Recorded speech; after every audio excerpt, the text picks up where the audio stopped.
บ่คาดบ่ฝันน้องเอ๋ยยามห่างไกลตาสิ่งที่ให้ปรารถนาก็กลับมา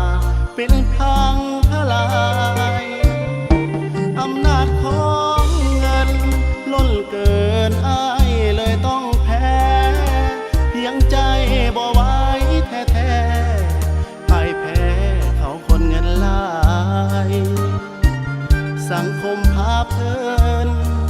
มีเงินมีทองสบายบ่มีคำจะให้น้องใส่นั่งบ่สบายในรถแอมแวนแฟนเอ๋ยแฟนเปลี่ยนแผนเปลี่ยนเกมเปลี่ยนสื่อเปลี่ยนจากหน้ามือหลังมือยึดถือแต่ความสบายบ่คิดเห็นตอนหากันเคยนั่งซ้อนท้ายทุกอย่างสิบ่ไปใส่สัญญาใจให้เอ่ยว่าจะ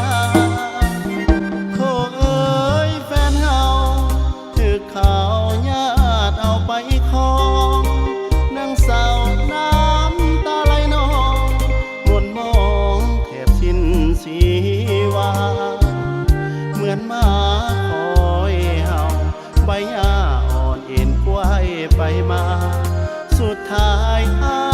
หมดปัญญาฝูงควายนั่นนาญาติเอาไปกิน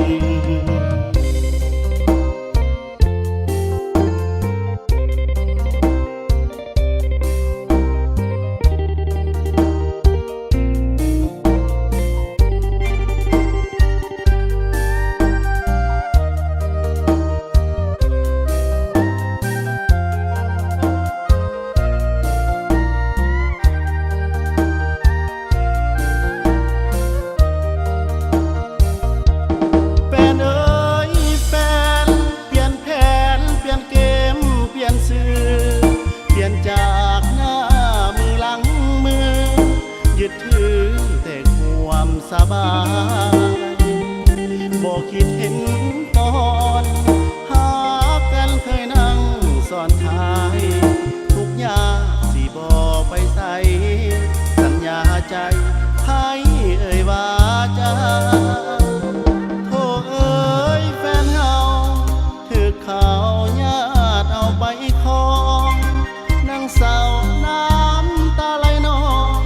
มนมองแทบสิ้นชีวาเหมือนหมาคอยเห่าใบหญ้าอ่อนเอ็นกล้วยไปมาสุดท้ายให้หมดปัญญาฝูงควายนั่นนา